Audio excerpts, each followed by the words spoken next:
இனி வீட்லயே பானிபூரி செய்யலாம் எல்லாரும். ஆச்சி பானிபூரி கிட். இன்று ஆனி மாத அமாவாசை தினத்தை ஒட்டி சென்னையில் இருந்து ஏராளமான பக்தர்கள் மேல்மலையனூர் அங்காளம்மன் கோவிலுக்கு சென்றிருக்கின்றனர். இதனால் பரனூர் சுங்கசாவடியில் கடும் போக்குவரத்து நெரிசல் ஏற்பட்டுள்ள நிலையில் கூடுதல் விவரங்களோடு இணைகிறார் செய்தியாளர் நவீன். நவீன், எவ்வளவு மணி நேரத்திற்கு இந்த போக்குவரத்து நெரிசலானது இருந்தது? எவ்வளவு கிலோமீட்டருக்கு இது நீடித்தது? விவரங்களை பதிவு பண்ணுங்க. வணக்கம். இந்து மதத்தில் அமாவாசை நாள் என்பது ஒரு முக்கியமான நாளாக கருதப்படுகிறது. அமாவாசை அன்று முன்னோர்களை வணங்குவது வழக்கம். இந்த நாளில் பலரும் பித்ருக்களுக்கு பூஜை செய்வார்கள். அதே போல ஆடி அமாவாசை, தை அமாவாசை, மகாலய அமாவாசைகளை போல இந்த ஆனி மாதத்தில் வரும் ஆஷாட அமாவாசையும் ஒரு முக்கிய நாளாக கருதப்படுகிறது.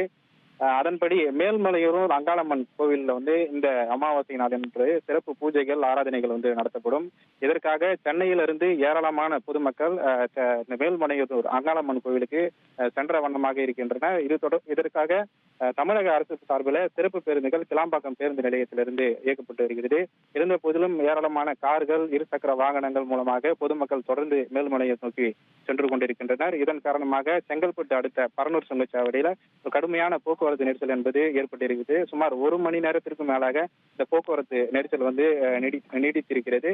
இந்த சுங்கச்சாவடியை கடந்து செல்வதற்கு ஒவ்வொரு வாகனங்களுக்கும் தலா 30 நிமிடம் காத்திருந்து செல்ல வேண்டிய ஒரு சூழ்நிலை உருவாகி இருக்கிறது.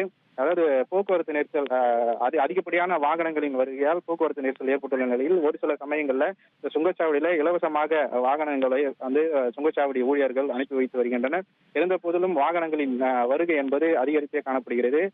இந்த நெரிசலை கட்டுப்படுத்தும் பணியில போலீசார் தீவிரமாக ஈடுபட்டு வருகிறார்கள். விவரங்களுக்கு நன்றி நவீன். இனி வீட்லயே பானிபூரி செய்யலாம் எல்லாரும். ஆச்சி பானிபூரி கிட்.